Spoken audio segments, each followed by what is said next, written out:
సిద్దిపేటలో మాజీ మంత్రి హరీష్ రావు మాట్లాడుతున్నారు. లైవ్ లో చూద్దాం.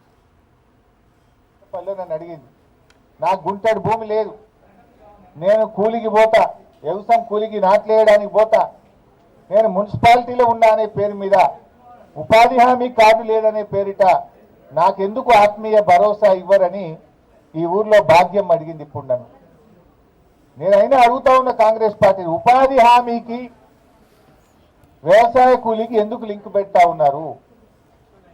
ఇది మోకాలకు బోడగుండకు ముడిపెట్టినట్టే.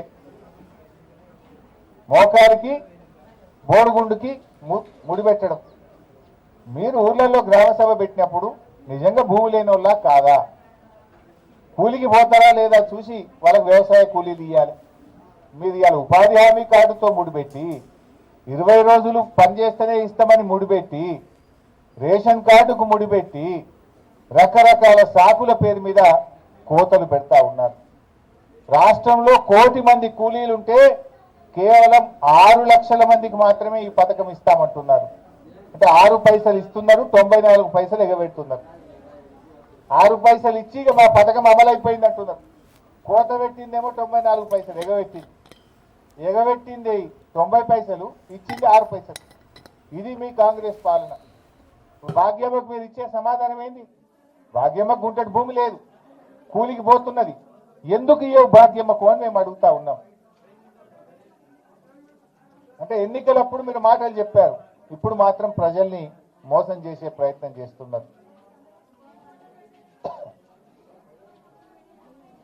సో ఇలా ఏ పథకం చూసినా రుణమాఫీ చూస్తే 30 పైసలు అయింది, 60 పైసలు, 70 పైసలు ఇంకా కాలేదు. రైతు భరోసా చూస్తే 6 పైసలకు ఇచ్చిండ్రు, 94 పైసలకు ఎగబెట్టిండ్రు. సారీ, వ్యవసాయ కూలీల పథకం 6 పైసలకు ఇచ్చిండ్రు, 94 పైసలు ఎగబెట్టిండ్రు. రైతు భరోసా చూస్తే వానకాలం ఎగ్గొట్టిండ్రు, యాసంగికి కూడా 6,000 ఇస్తామంటున్నారు. ఇండ్లు చూస్తే ఇదివరకైతే ఇచ్చింది లేదు, మరి రేపు అసలు లిస్ట్ వస్తే మీరు రంగు బయట పడుతుంది.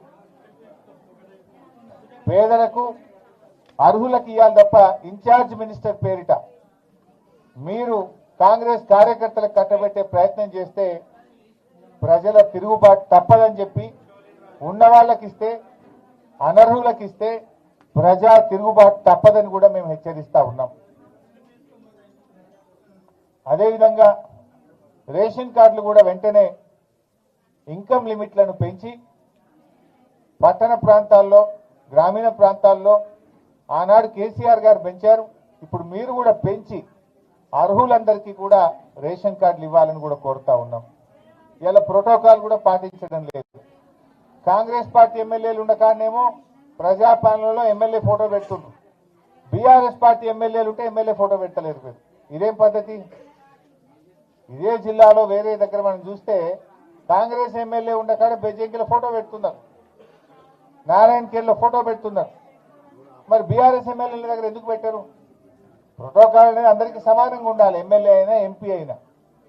కానీ మీరు ప్రోటోకాల్ను తుంగలో దొక్కి ఇష్టారాజ్యంగా మీరు పరిపాలన కొనసాగిస్తూ ఉన్నారు. ఏడాదిలోనే తీవ్రమైన ప్రజా వ్యతిరేకత ఎదుర్కొంటున్నారు. ఇవాళ ఏ ఊర్లో పోయినా గ్రామ సభల్లో తిరుగుబాట్లు జరుగుతూ ఉన్నాయి. ప్రజలు పాపం అధికారులను నిలదీస్తూ ఉన్నారు. మీ తప్పులకు అధికారులు బలి అవుతా ఉన్నారు.